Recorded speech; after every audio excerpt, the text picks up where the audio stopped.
찢어진 제3지대 총선 동력이 지금 일단 개혁신당에서는 오늘 김종인 전 국민의힘 비대위원장 공천관리위원장으로 공식 발표를 했습니다. 어제 이제 저도 평론가들과 분석을 해볼 때 안 맞지 않을까 이런 얘기가 좀 있었던 것 같아요. 그런데 바로 전격적으로 발표가 됐습니다.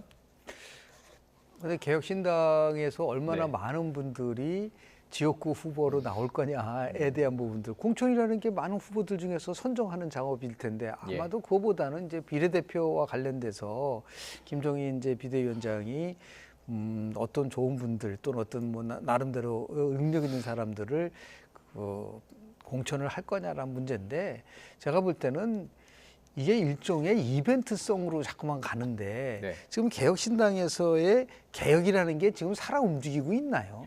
아니, 새로운 선택을 하겠다라는 그 정당이 같이 움직이고 있는데 김종인 비대위원장의 새로운 선택인가요?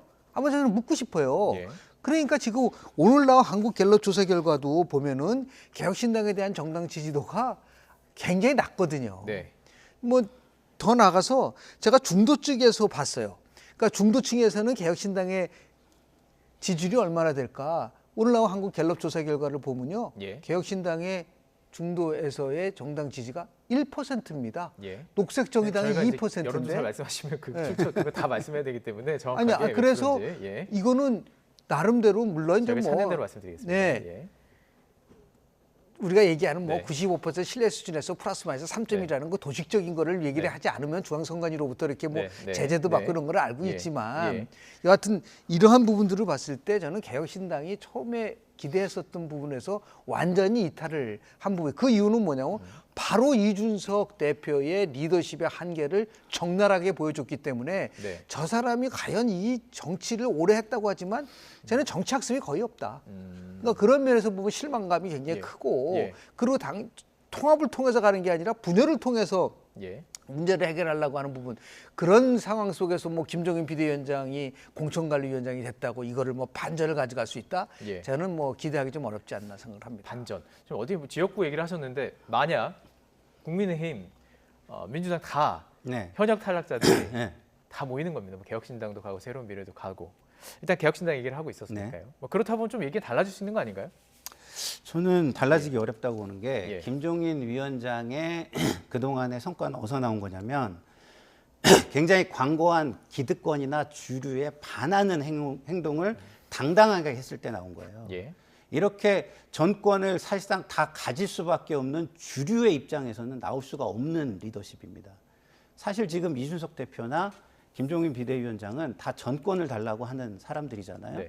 어떻게 보면은 지금 정권을 다 가지면 주류가 다 갖는 정권이니까 그동안 중도층에서 보기 싫었던 사실상의 패권주의로 비춰질 가능성이 훨씬 높다.